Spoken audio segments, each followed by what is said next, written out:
my Deville. Today we are talking about the Black Sands, the Seven Kingdoms. Almost messed up that title because I was really trying to do too much. But anyway, this book, okay, first off and foremost, fire.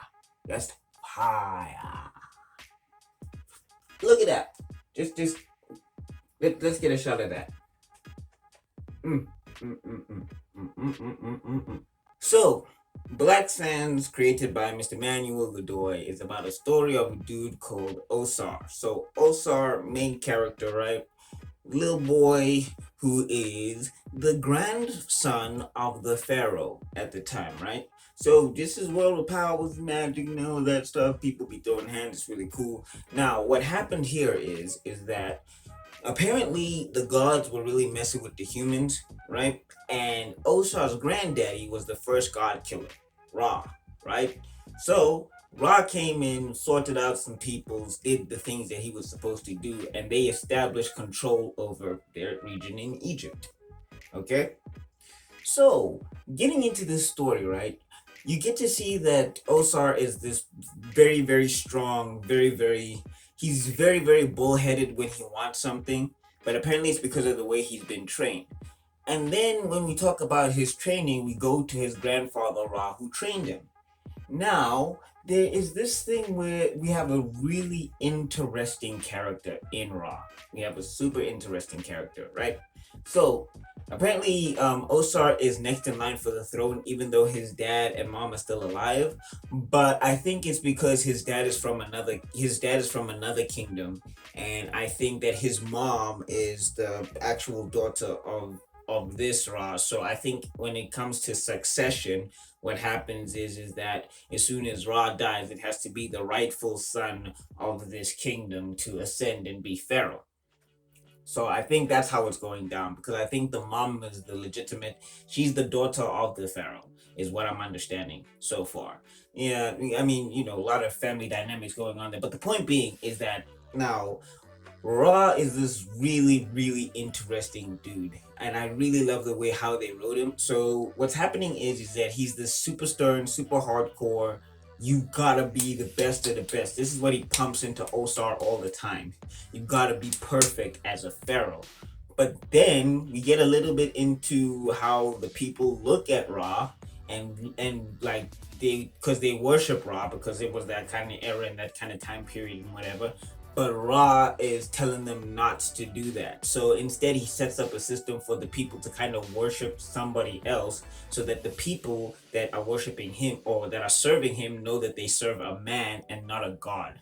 So there's a huge dichotomy there where he's wanting to be the perfect pharaoh, but at the same time, he's like, you should know that you serve a man and not a god, which I really found interesting. Don't worry, this is not even really spoiled. This is cliff notes of what's going on in the story. I'm not even talking about the action and what's going on and how these characters are interacting with each other. And then you even get into the siblings, which I really love their interactions as well. So we get Seth, we get Oset, and we get Nebet, right? So we get those three characters over there.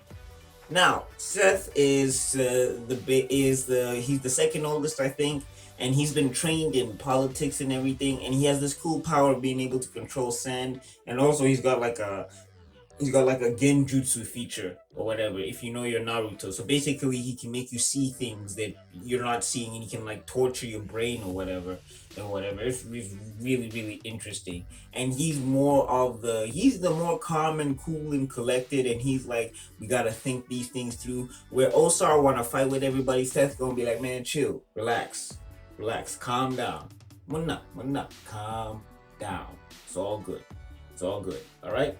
All right. Then we get Nabet. So Nabet is okay. So she's the resident attitude, but she's not all attitude or whatever. She's actually very clever of a character as well, and I believe, she's the third oldest.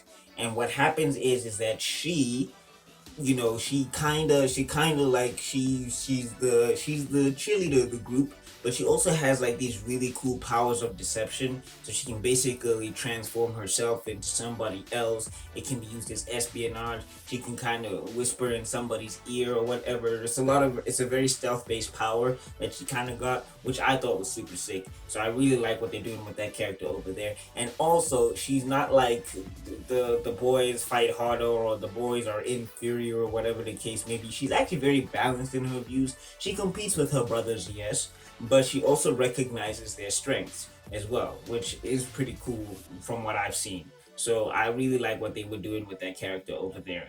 And then we get Osset. So Osset is probably the strongest in the sibling group. She is probably the strongest in the sibling group.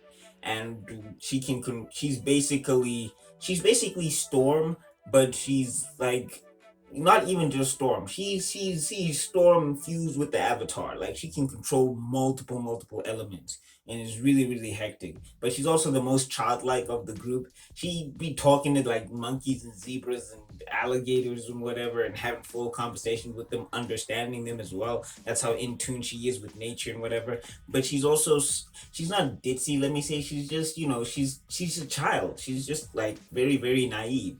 Man, it is very very dangerous to have such a naive person with that amount of power or whatever the case may be. But it's also a very interesting character dynamic. So I really love the assembly of characters that they have for this story. Getting into the story itself, a lot of action, a lot of drama, a lot of comedic moments that I really thought were funny. And the way the characters are kind of maneuvering through this world, finding themselves because the world is kind of in chaos, and the way Osar interacts with his granddad and interacts with his father is really really cool, man. It's really cool to see. So definitely think about picking this up if you haven't, and you can pick it up by joining the Patreon of Black Sands, or you can kind of go buy it. You can see which one is going to be easier for you. But yeah, this book, it is it. It is it. I give it 5 out of 5 books. 5 out of 5 bucks. You should pay 5 out of 5 bucks for a book like this. It is really, really dope. All right. So let me know if you've heard about them in the comment section down below. No spoilers. Don't spoil anything. Let people discover this nice gem for themselves. You know what I'm saying, Maestroville? Yeah. Look at that. You made it to the end of the video. You are spectacular. If you like this video, I have another one up here. I got a playlist down there, and you can click on my icon to subscribe. Remember to ring that bell button, hit that like button, and that share button if you do subscribe, and I will see you all in other videos because Master Man gotta be out. Peace.